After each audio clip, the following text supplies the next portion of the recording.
Светскиот економски форум предупреди дека со ова темпо на загадување на океаните во 2050 година во океаните ќе има повеќе пластичен отпад отколку риби. Употребата на пластика се зголеми за 20% во последните 50 години и се очекува уште двојно да биде зголемена во следните 20 години.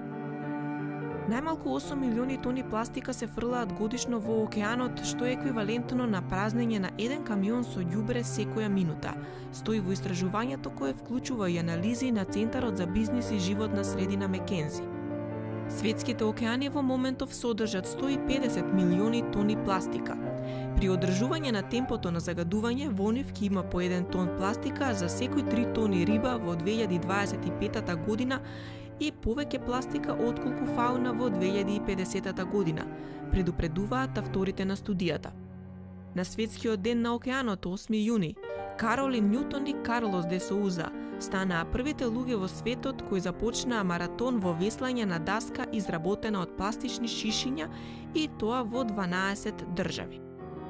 Авантуристите кои патуваат низ светот имаат своја цел – подигнување на свеста од загадувањето на водените површини од пластичниот отпад. Well, we found out about someone building bottle boards in Brazil. It was actually a Brazilian surfer called Jairo who built the first surfboard out of plastic bottles 10 years ago. And when we were in Brazil, we built our first plastic bottle board. And we took it to the beach, and it created such a sensation. People were so curious, and it was a great way to start a conversation about plastic pollution. So after that, we decided we need to bring this to Europe, and let's do marathons in 12 countries to raise awareness. Carolyn е наставник во основното училиште, а во 2007 година ја основа компанијата Кит, по сознанието дека китовите и останатиот морски живот умираат од загадувањето на океаните. I've always been really passionate about trying to stop plastic going in the ocean. For 10 years, I've run the whale company, and I started that because I read an article about a whale that had eaten plastic, and 8 million tons of plastic ends up in the ocean every year.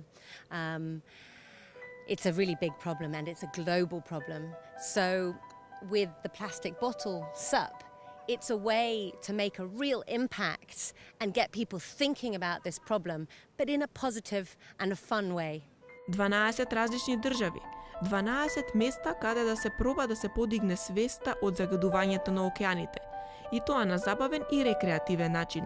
За авантуристите Carolyn и Carlos, почетна точка во Европа беше Франција, реката Дордоња. We decided to start in France. There was the SUP Cup marathon, and we went all the way around in the Latin countries.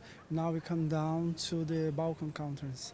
And the idea is to start to bring this board where we actually have a problem with plastic bottles and plastic in the water, and actually it's everywhere.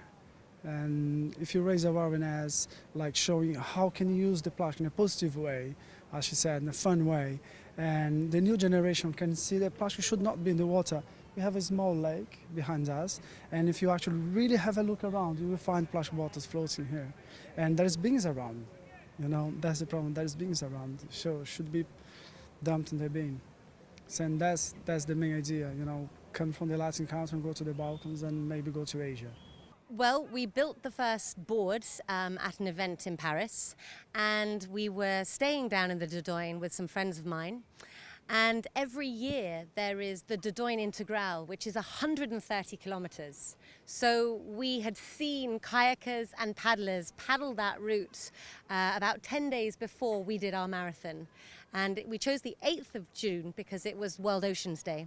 And we knew it was possible. We knew we could do 42 kilometers. If they could do 130, we could do 42. So we knew that would be safe for our first one. And it was our quickest marathon so far, still. 42 километри на даска од пластични шишиња, предизвик кој многумина би го посакале, моменти кои се чекаат, но имаше ли моменти кога тие сакаа да престане оваа авантура? On the Dordogne Marathon, we were fine. I think the adrenaline for the first marathon, kept us going. In Madrid, our second marathon, there were definitely times we wanted to stop. It was very hard. It was hot and windy. Hot and windy day, no shelter, no place to rest. I think that was the hardest one. Wasn't the longest one, but so far was the hardest one. I think the Madrid Marathon and the Algarve Marathon, the Portugal Marathon, we had huge waves. Towards the end, we thought we were about an hour away from finishing, and we were about 2.5 hours.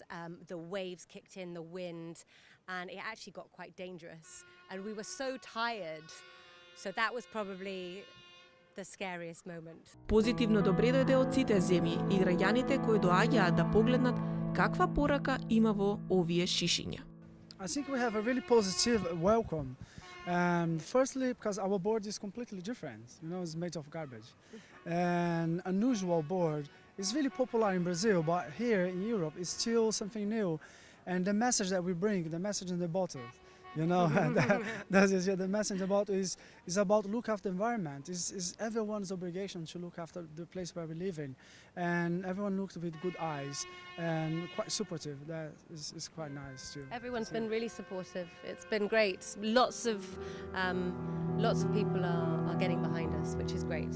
Загадувањето на водените површини од пластичен отпад не е локален проблем. Тоа е глобален проблем за кој овие двајца авантуристи се трудат да ја подигнат свеста на луѓето. I think, this project hopefully will help to raise some awareness. It's a way to show people the board in a positive way. It's not just about stopping using plastic. It's about reusing the plastic that already exists, because it's not going anywhere. It lasts for thousands of years. Карлос де Соуза е роден во Сао Пауло, Бразил. Наставник е за деца со посебни потреби, а изработката на предмети од отпад му е предизвик со кој секојдневно работи и создава нови нешта. Од работи и материјали кои ние секојдневно ги фрламе во отпад. I made the instruments and mask and go-karts. I think when you have a problem or the thing that you won't use, you use as a resource. Is that exactly that we use in Brazil? Something that would be rubbish, we reapply for something else, reuse it. And I think that was a natural skill. Like, you don't have toys to play around, you invent a toy. So sticking, putting nails together, and you make your things. This is just something else, And everything is possible. And garbage has a good value when the environment is terrible. You can use garbage in a good way, but when it is an environment, it's terrible. It's not nice. A part of the art stuff that is plastic. You can melt, you can heat, you can bend, you can do lots of craft arts. In Africa, they building house with plastic bottles. They get the plastic bottles, fill with earth, peel a little bit, make it really hard, and use as a brick. So it's a solution for house. For those who cannot afford a house, cannot afford material to build a house, you can use plastic bottles. If you want to do something, I think you find a solution. If you don't want, we always will find excuses. Како наставници кои секојдневно работат со деца, имаат можност директно да делуваат врз свеста на најмладите околу проблемот со загадувањето. We try and teach the children about avoiding using single-use plastic if possible, to stop using that straw or that plastic bag, and giving them options, alternatives that they can use. Actually, children, they get very passionate when you show them a turtle that's had a beer can ring around its stomach and it hasn't grown properly, or stories about whales that have eaten plastic. The kids get very, very passionate. It's the children then that teach their parents. So the children are easy to tell and to teach about this problem. На мапата на маратонот се најде и Македонија. За прв пат одблиску да се запознаат со убавините на нашата земја, но и да споделат тажно искуство. Mačka is a beautiful place. First time you just got astonished with the beauty of the energy, the stillness of the canyon. It's amazing. It's really chill place. The water is really cold. We paddle in the Mačka, but when you start looking around, there's plastic everywhere, all the way to the path, And then the following day, we went for a walk in the Mačka, and we realized there's no beings around. So it's quite easy for them, for those one who comes around, have their soft drink or the water, refreshments, and they look around, they don't see a bin, they just dump it. Instead to carry and dump in the right place. We know it's quite easy to blame someone, but we don't want to see, that's not the point. The point is where the bin should be, there's none. You know, and if you have like signs, like good signs, say being every 30 meters or 300 meters, you carry your plastic and you dump in the right place. So around the table where people have picnics, it's covered with plastic, you know, and just become normal. You sit there, have your lunch with your family, but you throw around garbage. That was really shocking. Покрај презентацијата за изработка на даска од шишиња во градскиот парк во Скопје, 42 километри долгиот маратон на Охридското езеро е нивната главна дестинација во Македонија. We saw it from the other side, actually. We saw it from the Albanian side when we were driving through to get to Greece. But we haven't seen your side of Ohrid yet, so we're looking forward to that on Saturday. Целата оваа авантуристичка приказна и исполнување на мисијата на Carolyn и Carlos нема да успее ако не се совесните граѓани и нивниот допринос за реализацијата на овој светски маратон. 42 kilometers, and everyone is more than welcome to join us. And at least two of us is going to do it, and we're prepared. I think after the 7th one, we're quite fit to do it. And I just worry about the wind and see how long it's going to take it. So. Yeah, I think we're both looking forward to it. Actually, the marathon is a It's chance. a relaxing time. Yeah, it's the best part of our whole trip. We really enjoy it because you're on the water and you're connecting with the nature, and it's lovely. So the Whale Company is my business. We sell whale bags, which are organic cotton bags, and we sell flip-flops made out of recycled tires. So every sale, some of the money goes to the whale and dolphin conservation, but most of it comes to us. We also have a crowdfunding page. So if anyone wants to donate to the crowdfunding page, it's Just Giving, and the code is SUP Marathon. Позитивни и полни со енергија, од Скопје се упатија за Охрид. Охридското езеро е 8-миот предизвик на Carolyn и Carlos, а приказната продолжува во уште 4 земји во Европа.